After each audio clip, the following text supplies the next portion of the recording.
Hi എല്ലാവർക്കും എൻ്റെ YouTube ചാനലിലേക്ക് സ്വാഗതം. എൻ്റെ വീഡിയോ നിങ്ങൾ ഇതിനു മുമ്പ് കണ്ടിട്ടുണ്ടെങ്കിൽ നിങ്ങൾക്കറിയാം ഞാൻ ഈ സാധനം കയ്യിൽ വെച്ചാണ് സംസാരിക്കുന്നത്. പക്ഷേ ഈ പ്രാവശ്യം ഞാൻ ചെറിയൊരു ചേഞ്ച് ചെയ്തു.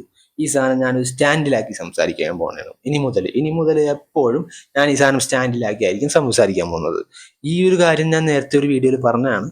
ബട്ട് സ്റ്റിൽ എന്നാലും ഒന്ന് പറഞ്ഞേക്കാം. കാരണം ഇത് ബാക്ക് ടു ഷൂട്ട് ചെയ്യണേന്ന് ആ ഒരു വീഡിയോയും ഈ ഒരു വീഡിയോ. സോ അതാണ് ഞാൻ അത് അഡ്രസ്സ് ചെയ്തത്. ഞാൻ എന്ന് പറയാൻ പോകുന്നത് ലേഡീസ് ഫസ്റ്റ് എന്ന് പറഞ്ഞ സീരീസാണ്. പക്ഷേ സീരീസ് അല്ല, സിനിമ. ഞാൻ നേരത്തെ പറഞ്ഞ സീരീസിൻ്റെ ഒരു റിവ്യൂ ആയിരുന്നു. അതിനാണ് എനിക്ക് വായിൽ സീരീസ് വന്നത്. സിനിമ ലേഡീസ് ഫസ്റ്റ് എന്ന് പറഞ്ഞത് നെറ്റ്ഫ്ലിക്സിലാണ് വന്നിരിക്കുന്നത്. ഓൺലൈൻ റിലീസാണ്. ഓഫ് കോഴ്സ് ലേഡീസ് ഫസ്റ്റ് എന്ന് കേട്ടപ്പോൾ തന്നെ കൊള്ളാമെന്ന്, ഡിഫറെൻറ്റ് സംഭവിക്കും അതിൻ്റെ പ്രമിസൊക്കെ വായിച്ചപ്പോൾ. ബട്ട് ഇതിൽ മെയിൻ നിറഞ്ഞായിട്ട് അഭിനയിച്ച ആളോട് എനിക്കൊരു പ്രത്യേക ഇഷ്ടമുണ്ട്. കാരണം പുള്ളിക്കാരൻ കൊണ്ടുവരുന്ന കണ്ടന്റ് ഒരു ഡിഫറെൻറ്റ് കണ്ടന്റ് ആയിരിക്കും. മെയിൻ നടൻ സാച്ച ബേറ കോഹൻ, അങ്ങനെ എങ്ങാണ്ടാണ് പുള്ളിയുടെ പേര് പറയുന്നത്. എനിക്ക് കറക്റ്റായിട്ട് പ്രൊനൗൺസ് ചെയ്യാൻ അറിയില്ല. സാഷ ബേറ കോഹൻ നമ്മുടെ മറ്റേ ഇല്ലേ അലാദീനായിട്ടൊക്കെ അഭിനയിച്ചത്. ഈ അലാദീൻ അല്ല, മറ്റേ ഇത് ഡിക്റ്റേറ്റർ എന്ന് പറഞ്ഞ സിനിമ, അതിലെ നായകൻ. പിന്നെ വേറെ പടമുണ്ട് ബോറാത്ത് എന്ന് പറഞ്ഞ. അങ്ങനെയൊക്കെ ഭയങ്കര അടിപൊളി കോമഡി, ഭയങ്കര ഡിഫറെൻറ്റ് കോമഡി അഭിനയിക്കുന്ന പുള്ളിക്കാരനാണ് ഈ സിനിമയിലെ നടൻ. അപ്പോൾ ഇതിൻ്റെ ബേസിക് പ്രമിസ് എന്ന് പറയുന്നത് ഒരു ഭയങ്കര ഇൻട്രസ്റ്റിംഗ് ആയിട്ടുള്ള പ്രമിസാണ്. ഒരു ലോകം, അപ്പം ഈ ഒരു ലോകം എന്ന് തന്നെ പറയാം, അതിൽ ആണുങ്ങളാണ് ഭരിക്കുന്നത്. ഓഫ് കോഴ്സ് നമ്മുടെ ഈ ഇപ്പോഴത്തെ ലോകത്തിൽ ഒരു പേട്രിയാർക്കൽ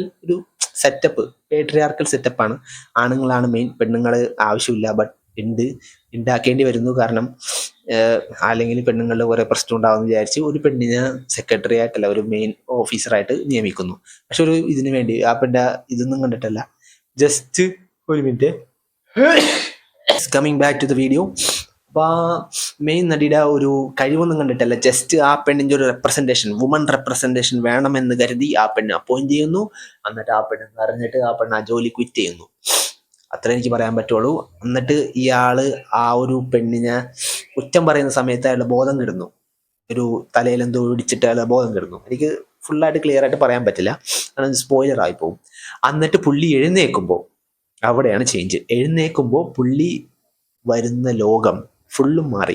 നേരെ തിരിച്ചാണ്. പെണ്ണുങ്ങൾക്കാണ് കൺട്രോള്, ആണുങ്ങൾക്ക് ഒരു കൺട്രോളില്ല. ആണുങ്ങൾക്ക് പെണ്ണുങ്ങളുടെ പൊസിഷനും പെണ്ണുങ്ങൾക്ക് ആണുങ്ങളുടെ പൊസിഷനും അങ്ങനെ നേരെ തിരിച്ചായി. എന്നിട്ട് ആ ഒരു ലോകത്ത് ഇയാൾ ജീവിക്കേണ്ടി വരുമ്പോൾ ഇയാൾ അനുഭവിക്കേണ്ട കാര്യങ്ങൾ, അനുഭവിക്കാൻ വേണ്ടി വരുന്ന കാര്യങ്ങളും അയാളോട് ഒട്ടും പ്രതീക്ഷിക്കാത്ത കാര്യങ്ങൾ, അതിൻ്റെയൊക്കെ ഒരു തമാശ രീതിയിലുള്ളൊരു റെപ്രസെൻറ്റേഷനാണ് ഈ സിനിമ. അതാണ് ലേഡീസ് ഫസ്റ്റ് എന്ന് ഈ പടത്തിന് പേര് വരാൻ കാരണം. ഇതിന് നമുക്ക് ഓഫ് കോഴ്സ് ഈ ഒരു സംഭവത്തിൽ നിന്ന് ഞാൻ ഏകദേശം ഇതുപോലത്തെ ഒരു സിനിമ ഞാൻ നേരത്തെ കണ്ടിട്ടുണ്ട്. സ്പാനിഷ് ആണെന്ന് തോന്നുന്നു, എനിക്ക് കറക്റ്റായിട്ട് ഓർമ്മയില്ല. അത് പക്ഷെ എനിക്ക് അത്ര ആയിട്ട് ബോധിച്ചില്ല. ആ ഐഡിയ കൊള്ളായിരുന്നു. അവർ ഐഡിയ നൈസായിട്ട് ഇങ്ങോട്ട് ചൂണ്ടി, എന്നിട്ട് നല്ല കോമഡി രീതിയിൽ സെറ്റ്. അത് കുറച്ച് കോമഡി ആയിരുന്നു, പക്ഷെ ഇത്ര തമാശ തോന്നിയില്ല. ബട്ട് ഇത് നല്ല കോമഡി രീതിയിൽ സെറ്റപ്പ് ചെയ്തിട്ടുണ്ട്. അത്യാവശ്യം നല്ല കോമഡി ഉണ്ട്. ഏറ്റവും വലിയ കോമഡി എന്ന് വെച്ചാൽ ഈ നമ്മുടെ ഇപ്പോഴത്തെ നാട്ടിൽ നമ്മൾ പറയുന്ന ആ ഒരു വാക്കുകളുടെ നേരെ ഓപ്പോസിറ്റ് എങ്ങനെയായിരിക്കുന്ന ആ ഒരു ലോകത്ത് കാണുമ്പോൾ അതിൻ്റെ ഒരു രസമുണ്ട്. ഇപ്പം മദർ എന്ന് പറയുന്ന തെറി, അത് നേരെ തിരിച്ചാണ് ഫാദർ എന്നാണ് പറയുന്നത്. അപ്പം ഈ പുള്ളിക്കാരൻ്റെ റോള് വെച്ചാൽ ഈ പുള്ളിക്കാരൻ്റെ സെറ്റപ്പും ആ ഒരു പൊസിഷനും കിട്ടിയിരിക്കുന്നത് ആ സെക്രട്ടറിക്കാണ് ആ ഒരു ലോകത്ത്. ആയിട്ട് ആ സെക്രട്ടറിയുടെ പൊസിഷൻ കിട്ടിയിരിക്കുന്നത് ഇയാൾക്കാണ്.